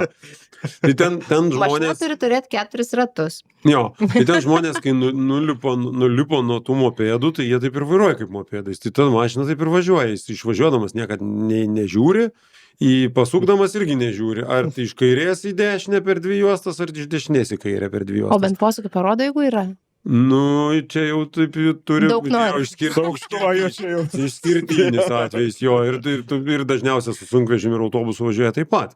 Tai jie ten ir lekia, ir viršyje, ir lenkia, ir dūmai. Nu, toks link Afrikos, žinai, bet dar ne taip giliai, žinai. Nu, tai jo. Ai, tai dar Afrikoje dar kitaip yra. Dar rimčiau, nu, tai dar, jeigu kokio... Aš nebuvęs Indijoje, tai dar turbūt kitaip yra. Tai Vietnamas tai labai gerai, įspūdingai ir įdomiai, tai Kambodža dar įdomiau, nes kokį 3 kartus ten ta šalis dar neturtingesnė, tai dar kitoks transportas, toks savo gamybos, žinai, kokie nors sunkvežimiai, tokie skardom, kažko ten gaminta, užlenkta, nudažyta, vardas įdėtas, viską. Bet Vietnamas, pavyzdžiui, 2017 metais investitorius vietnamietis pastatė tą VinFast fabriką ir dabar gal 7 modelius gamina ir vietiniai sako, kad gera mašina. Nu tikrai, ten ir dizaineriai kažkokie pasaulietiški sukūrė tuos išvaizdą, tikrai graži. Na ir jie visi elektriniai. Ir tas VinFastas investuoja į tą elektrifikaciją. Ir tikrai važiuoja per Vietnamą tų pakrovimo aikštelių VinFast, kurios visos vienodo pavadinimo. Jie ir stoteles, ne, stato? Jo, jie patys stato. Nes ten kitaip nevažiuosi, jeigu nestatysi, nes žmonės nepirks, nes tu nėra elektros. Ten apie tą VinFasto milijardierių, taigi nežinau, ar žinojot, bet jisai labai iš neturtingos šeimos kilęs, baigė Rusijoje sovietiniais laikais universitetą, Ukrainoje įkūrė greitų makaronų fabriką, išsisuko tenai, viskas labai stipriai pardavė vakarams ir kažkuriais metais, kai nukrito ar tai numušė, ar dingo Malaizijos lėktuvas vienas, jisai pagalvojo, kad aš labai dažnai skraidau, reikia man grįžti į savo namus, nes jeigu man taip nutiks, mano šeima liks be jokio visiškai, nes jisai iš savo pečių tempėsi, žodžiu, visą šeimyną. Ir jisai pradėjo kurti tą VinFast visą imperiją, nusipirko ten didžiulės žemės, daugiabučių statom, ta prasme, ten yra nekilnojamas turtas, yra mašinos, yra viskas, ir žodžiu, vienas va toks, Geras. va visas yra. Labai geras pavyzdys. Mm. Labai geras pavyzdys. Ir dabar Vinfastai tai yra ir taksai, ir žmonės važiuoja ir nuo mažų mikromašinyčių iki normalių didelių, tokių kaip 6, 7, 8 klasė, jeigu taip. O va, makaronų fabrikas Mivina vadinasi, tai man atrodo, tu tai tikrai turėtum žinoti. Nu, makaronai galėtų vadintis kaip nori, nes vietnamiečiai tos makaronus valgo šiaip. Ne, aš turiu minti ir pietum, ir ukrainietiškas. pusryčiam, ir kaip nori. Jo. Tai aš manau, kad jis šiaip populiarus žiauriai daiktas. Aha. Tai va, bet Okay. vienas vienintelis toksai, va, Kaip, pradėjo. nu, tai dėl kaip to. čia siekimas turbūt kaip tata, žinai, tai irgi nuo arbato. Taip, atėjo. taip. Kokio dydžio gamiklėlės pasaulyje ir Bet klausyk, o tavęs ne, nu, žinai, aš dabar, aš kaip žmogus, kuris, tarkim, bijau bekelės, bijau važiuoti Statų kalną, kai nematau, kas už kalno, jums nesuprantama, aš suvokiu, bijau leisti pliurzę, nes... Dina sakė, Defender Trophy norėt pažiūrėti. Jo, galvau, kad tikrai ten... tave kitais metais reikia kaip medija atstovas. Na. siųsti. O aš Į su balą numeriuku jau nelipsiu, vis tiek žinokit.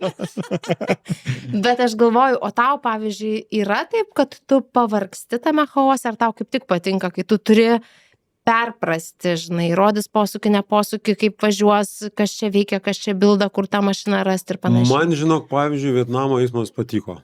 Aš vis tiek esu šiek tiek huliganavotas toksai važiuotojas, žinai, man labai, kai jau tas toksai suspaustas švediškas eismas, kur visi tikrai iš 75 metrų pristabdo, visus praleidžia ir jau dar šviesoforas ne raudonas, bet jis galvoja, kad jau mirksės, tai jis jau stoja, žinai. Tai ne, nu man vis tiek reikia dar... Bet ir Japonijai norėjau paklausti, ar nebuvo per daug jau sterilų? Ne, viskas gerai, aš jau prie to pripratau, aš moku keistis, žinai, bet man kai mes iš Vietnamo parskridom ir Lietuvoje buvo toks momentas, sakau, aš jau pasilgau Vietnamo eismą, man jau jisai patinka.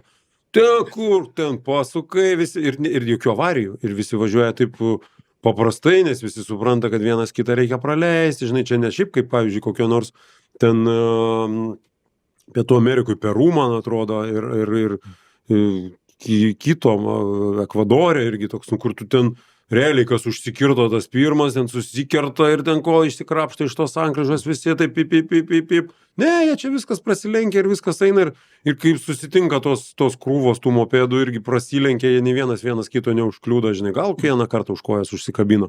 Bet šiaip pasilgau aš to, jie praslysta, kai lašiniais tokie tepti visi ir tame eisme viskas taip pat, žinai. Kaip žuvytės. Tai aš nepavargstu turbūt, ne. Bet mašinų ten nėra tiek daug tikriausiai, ar dabar jau yra tų automobilių? Dabar jau yra. Tai automobilis yra statuso ženklas kažkoks, kadangi tai pirmą kartą vairuojant. Gal automobilis Vietname yra labiau priemonė visam tiekimui, vežimui, žmonės vis tiek tikrai Vietnamas atrodo neblogai ir jisai tikrai ne Kinija, bet tikrai ir ne Kambodža. Jisai auga, kyla, tie žmonės įgali nusipirkti tuos automobilius ir tų automobilių vis daugėja. Gal kaimo teritorijose jų mažiau, bet vis tiek atvažiuoja tie iš Amerikos, iš Japonijos, iš Europos suvežti seni automobiliai, jų daugėja. Tai jų tikrai nemažai ir Vietnamas auga. Tai tame ir tie žmonės auga ir jau turbūt antrą kartą pradeda vairuoti tos automobilius. Tai labiau, kad tas Vietnamas yra pagal, kiek reikia tų automobilių. Ten niekas neperka, nes nelabai patogu tų automobilių, kaip jie su mopedais pripratę, tai tų labai daug siaurų keliukų kažkur pralysti, nuvažiuoti miestuose, nelendas. Bet infrastruktūra nėra. Infrastruktūra dėliojasi ir jinai auga. Bet tu buvai nulindęs į mopedų keliukus, sakai, kelias baigėsi, tai ten yra tų situacijų, kad varai su mašina. Tu susižinai tada, kur nėra apsisukti, kad čia mopedų keliukas, jo. Bet šiaip, važiuoji, siaurin ir tada, ką čia daryti, žinai. Ir tada dėdė rodo, kad nebenuvažiuosi tu ten. Paskutiniam kaime jau apsisukinėjai tokioj vietoj, kur tik tiek vietos ir yra, kiek automobilis, jie tada dėžės kažkokias susirenka, 3 žmonės padeda pažiūrėdami apsisuki ir tada grįžti atgal.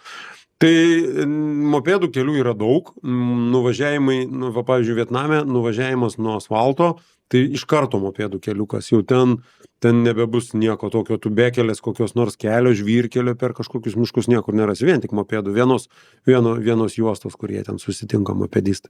O Kambodžai? Ir Kambodžai panašiai. Kambodža tik tiek atsakau. Neturtinga. Jo, neturtinga, dar labiau senesnė technika, dar labiau senesni motociklai, mopedai. Tada jeigu Pnompenį pačioj sostinėje tai labai daug amerikoniškų automobilių. Šiaip amerikonizmas toks, doleris labai aiškus pavadinimas ir labai daug amerikietiškos kultūros, tai vat prasideda visi tie didieji amerikietiški visokie, kaskaladė, ten da kažkokas tokio.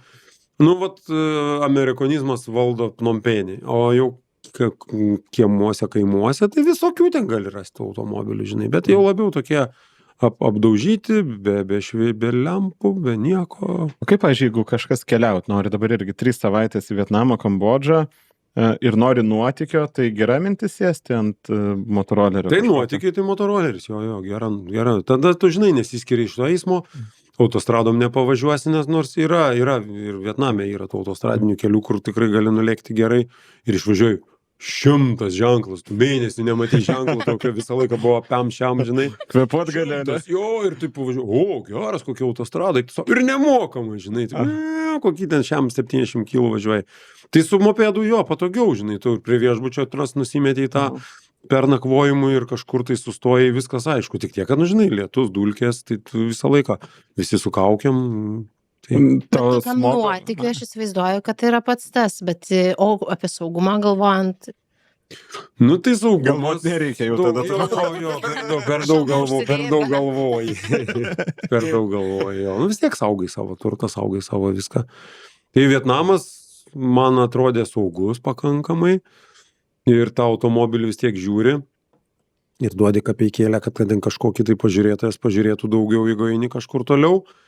Arba tamsintais langais, tai atrodo, kad saugu. Man atrodo, tam Vietname, aišku, Kambodža vėl kitaip, žinai, mes negalim vieną stalčių dėti 2 valstybių, nes tu iš karto atskridęs į tą šalį, jauti didžiulį skirtumą, žinai, ypač kai iš Pnompenį išvažiuoti. Tas saugumas, jisai sąlyginis yra toks saugumas, lyg tai nereikia tų lagaminų pastoviai prižiūrėti automobilėje padėtų. Ir nebuvo kažkokių tai ketinimų kažką, kad tu pastebėtum, kad kažkas žiūri, tuo labiau matai, važiuoja automobiliu su vietiniais numeriais. Tai tada irgi daug ką langai tamsinti, kiti nemato, kas ten tą tokį įtampą. Bet aš pamenu, kai tu apie Afriką kalbėdavai, tai sakai, kad tarkime labai daug vietinių žmonių į tą baltą žmogų žiūri kaip į bankomatą, į piniginę, galvoja, kad tu turi. O kaip yra Azijos tose šalyse, ypač kurios neturtingos ir kurios, dar tik tai vystosi, sakykime, tos besivystančios ekonomikos? Nėra labai aktyviai įgrįsus, kad tenai prašytų listų. Aišku, būna, kad tau ta ir kaina didesnė šiek tiek, ir nuotykio ta kaina užsideda, kad pražiopsoji, ir turgelėje gali tikrai nusipirkti žymiai brangiau viską. Bet bendram kontekste, tai šitos šalis įdomios ir nėra tokios pavojingos, kaip sakykim, grėsmingos, kaip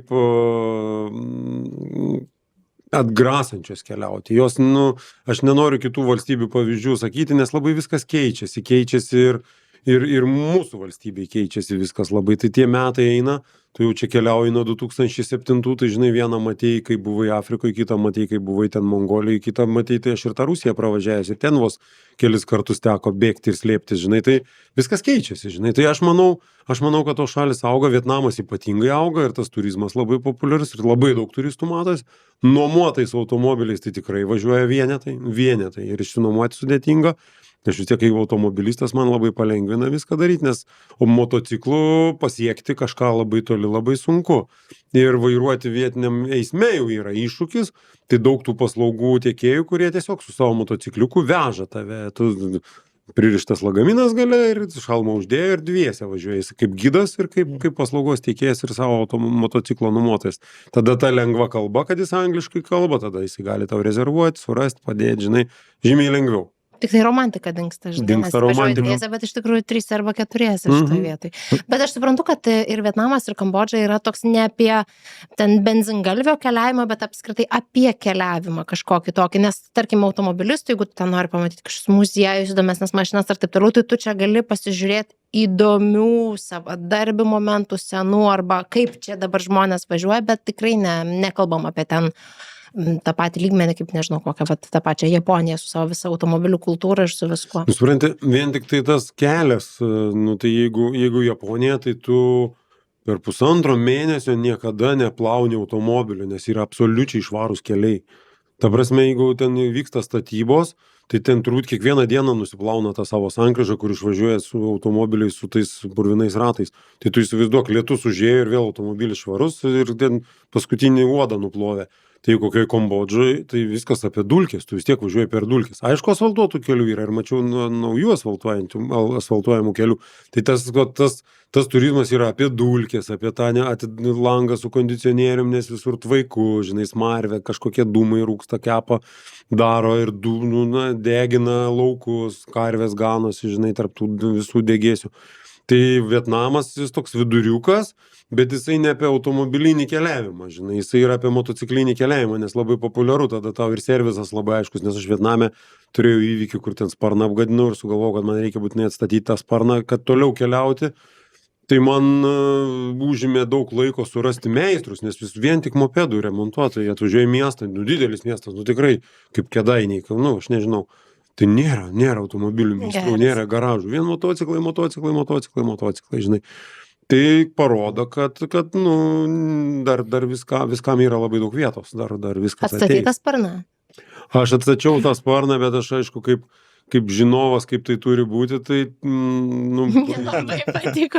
ten jo, su žodžio susitarimu rytoj, tai tikrai ne rytoj, 10 tai tikrai ne 10. Ir nudažyti, tai gatvėj su pulverizatorium. Bet sakau, tai kaip tu nudažyti, tik pažiūrėk, bėga tas patiokas, mums nubėgtukas, ane? Sakau, tai kaip? Jis taip žiūri, sakau, kaip tu čia nudažy, sakau, tą mašiną. Jis taip pasižiūrėjo, pečiais patraukė, nieks jam dar nėra taip sakė. Ko tu čia netinka? Tai pirmą, kai mes dažytumėm pirmą kartą, žinai, taigi dažais vieną sluoksnį uždengė, žinai, tada antrą sluoksnį uždengė, pašveitė vėl, o jis iškart padengė ir ten taip ir nubėgo. Tai ir nubėgo viskas. Tai, žinai, Dar tu norėtum, kad liniuotę pasiūlytum. bet aišku, kai mano tas automobilis buvo dažytas jau kelis kartus, tai tikrai... Dažinant nekilo. Ne, ten sparnai buvo biški nubraukta, tai nudažiau, kad malonu atiduoti tą automobilį sutvarkytą.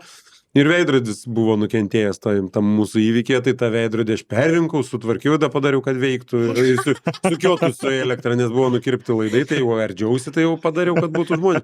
O dalį laiko gal savaitę, gal 2 važiavom su Almos grožio veidrodėliu, nes Vietname be veidrodėlio tai savižudybė. Tu konkrečiai visus tuos mopedistus, kurie važiuoja, tu juos turi matyti, nes jie visą laiką turi būti tavo veidrodėliai.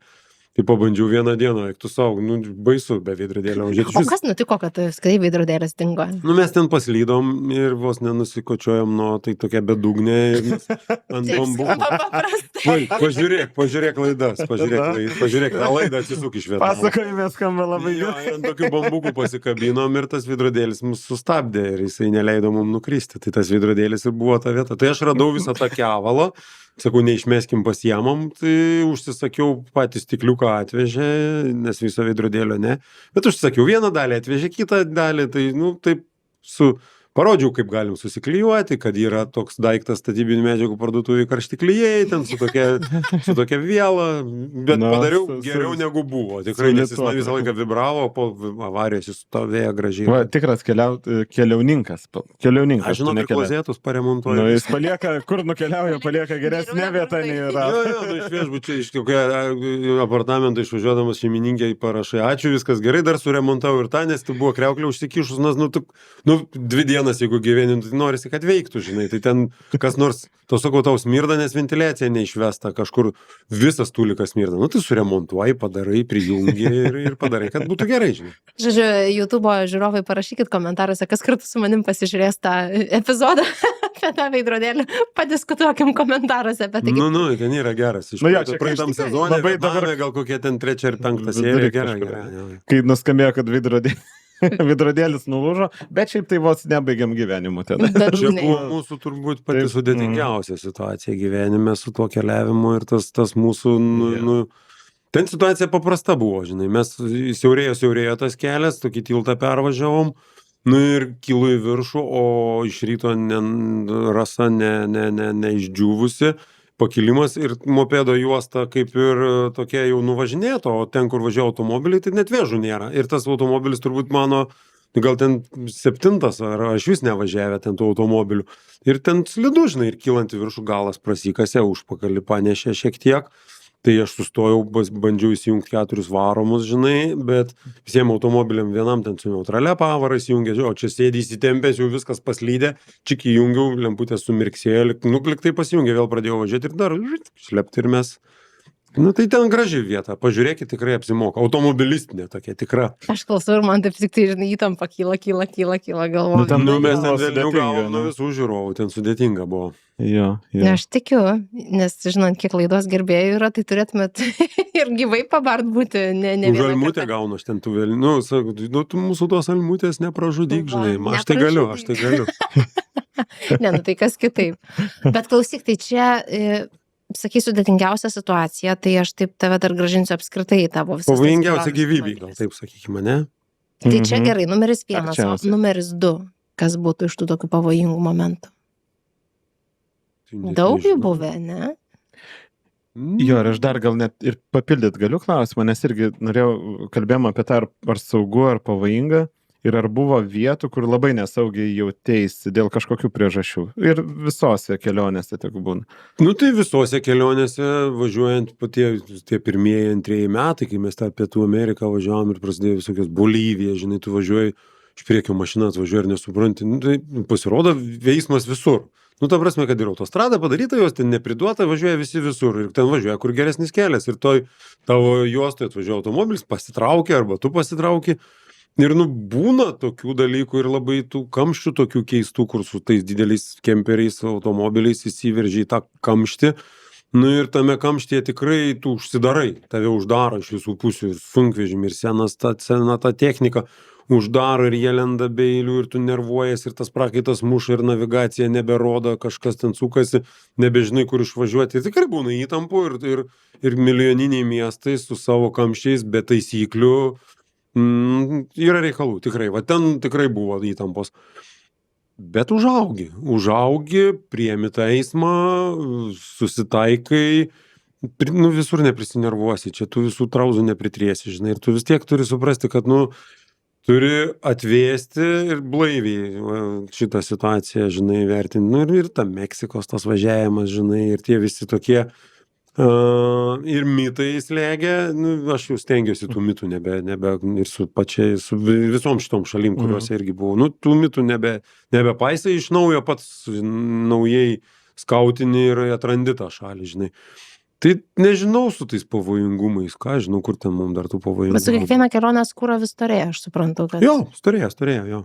Gerai, jeigu reikėtų pasimti mašiną, vieną, kuri tiktų visiems gyvenimo atvejam, yra tokia, su kuria galėtum, nežinau, Japonija, Vietnamas, Meksika. Tai yra, aš dabar su ja ir keliauju, aš turbūt esu atradęs tą viduriuką, man labai džiugu, kad aš gaunu ir turiu galimybę su tuo automobiliu važiuoti ir turiu visą įrangą pasidaręs. Tai kai mes esame tame Defenderyje, su kuriuo dabar važiuojam, sakykime, palapinė, į Islandiją dabar ruošiamės, už savaitės išvažiuojam, tai dabar jau palapinė turi šildymą, dizelinę Webasto, kuri ten pučia daro, tada visas tas, kur atsidaro aplink automobilį, turi pilną kiautą, tu gali užsidaryti nuo visų vėjų ir irgi šildymas tas pats į tą pačią pavėsinę. Lygiai taip pat ir minkšta ir patogu ir jau grįžus kartais į lovą būna, jau man čia per minkšta, jau toj palapinės lovai yra labai gerai. Tai žinok, aš galvoju, kad tas automobilis niekaip nesureikšminant nei vardo, nei pavadinimo, nei kitų, jis yra labai labai patogus, dėl to, kad vien ta pati orinė važiuoklė, ne? Jo, yra ir kituose automobiliuose ir galima pritaikyti, bet kai tu, pavyzdžiui, reikia tą automobilį pasistatyti lygiai tiesiai, tai tu pasistatai tik vieną ašį, o visą kitą sukilnojasi, žinai, tu išsilygini ir miegi, žinai.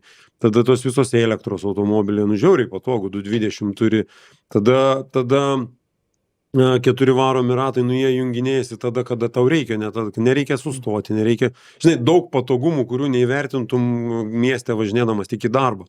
Tai jinai puikiai tinka keliavimui, adaptuoji, palapinė, pavėsinė, tūlikas dušas, šiltas vanduo, virtuvė, viskas užsidaro, pasidaro šviesos šviečia, tada sėdėjimas, pasilsėjimas po kelionės, stalas tas visi savo pareigose, viskas man tada, o paprastas automobilis tada vėl viešbutis, kaip tada vakarienė, kur mes čia einam, kur valgom, kol surandi dar, kol išsirenki tą maistą, tie visi meniu, neaišku, ką gausi, žinai. Tai tas automobilis tikrai labai tinkamas. Aišku, gal jisai būtų atvejam kažkuriem, kur tuneliai siauros gatvės įlysti, kur ten 2 metrai įvažiuoti su ta palapinė jau nebe taip lengvai. Bet išsisprendžia, žinai, jau matai, koks telpi, netelpi, yra tų brūkšnių per stogą, bagažinė pabražyta nuo lietvamzdžių. Esu ir aš Defenderio stogą šį braukęs parkingą lietuviškam. Bet kaip sakai, Defenderis labai gerai važiuoja Kelyje, keliu paprastai. ir labai, kaip jau ir Ir aš gali nuo irgi kelio. mačiau ir be keliai važiuoja. Bet čia, žinai, vat yra mašina, neužskaitykim kaip už reklamą, nors galėtų rėmėjai būti, ne laidos šiandien, parašytume tą pačioj, ką nors užrašytume. Galėtų. Tai neimkim kaip už reklamą. Bet galim kalbėti, čia jokio melo. Jo, tai vat, kai nereikia vinioti į vatą ir kai tau nereikia meluoti, kad važiuoja. Nes iš tikrųjų važiuoja. Visi turi bėdų, ne? Ten kažkokią žiemą turėjo, kažkokią problemą išsprendė, susitvarkė, žinai, gal. Bet šiaip bendrai tai automobilis žiauriai tinka keliavimui, nes tu autostradą su ta palapinė šiauši 150 ir jokių nėra ten kažkokių, nes ta aktyvi važiuoklė, jinai taip padaryta gerai, kad tu tikrai gerai ją valdai. Nes su senuoju Defenderiu važiuokim, ta pati marketas pats automobilis, tai ten būdavo reikalų. 150 jau klausimas. Ne, 110 klausimas, nes ta mašina be aktyvaus stabilizatoriaus, kai tu uždedi 100 kg ant stogo, tai kiekviename posūkyje, taip jau ant 2 ratų norisi spiruoklinė važiuoklė. Čia tikrai kitaip. Tu turi tą tikrą stabilumą, turi gerą dinamiką, turi, aišku, stabdymo kelią vėl reikėtų, kai prisikrauni pilną, vis tiek 4 tonas kokias vežiesi turbūt, sakykim, 3,5, bet vis tiek, dedi ir prisidedi daugiau negu, kad važiuoji. Tai tas stabdymo kelias pailgėja, ypač su All-Terrain kokiom padangom, bet vis tiek tu galvoji, tu jau kelionėje nevažiuoji daugiau 110, bet per Lenkiją dabar tikrai važiuosi kokį 120, nes tada ir kūras, nes dar bagažinė, pasipriešinimas ir kūras susideda, kainuoja. Jo, o bekelį, tai nereikia įrodinėti, žiauriai gerai tą mašiną važiuoja ir patikima ir net negalvoja, ar čia važiuoti ar nevažiuoti. Tik dėl to, kad gal gale nieko nerasi arba neapsisuksi, gali varyti atbulą. Arba krūmai, žinai, gaila tų dažų eina savo, kaip aš tą mašiną suraižiau. Spalvytė ta gražyta. Kaip tie krūmai visur kanda į tas mašinas, į tuos blizgučius veidrodėlius, žinai, bet ką darysi, žinai. Su istorija tam mašina. Tai dabar Islandija. Kokia užduotis ten?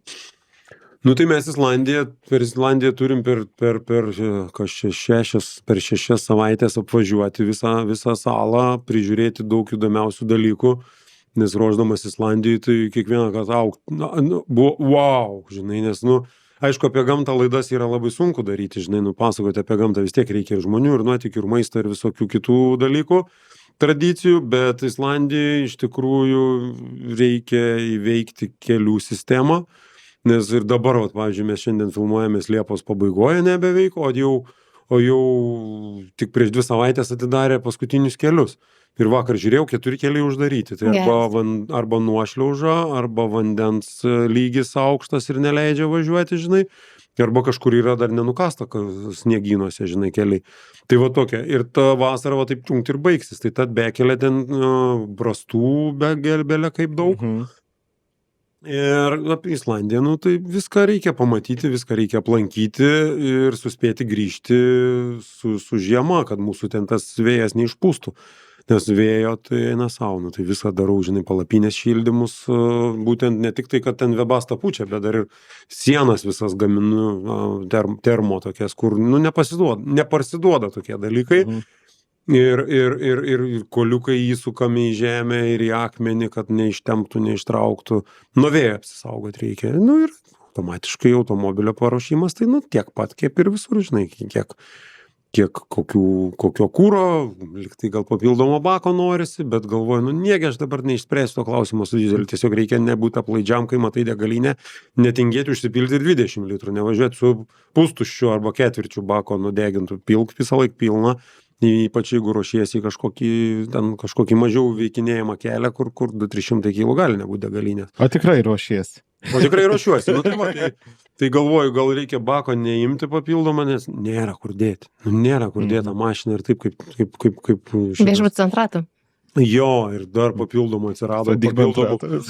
Papildomos dėžės gale atsirado, papildomos toks ant palapinės priekio, kur atsikišęs ant stogo, irgi toks pasidarė papildomas skyrius, kur tie įsideda apšiltinimai visi, nes nėra kur dėti. Tai O grėžiuoti negali daryti, ne tavo automobilis, norėčiau kada nors ir to, ir aš tokį turėti ir greitai turėsiu, bet čia laiko klausimas. Jisai bus, aišku, turbūt jau senesnis, patikimesnis, dar, žinai, pabandytas, gal ir mano paties. Nu kada... šitas jau toks tavo, man, arba Jo. muziejuje, arba tavo.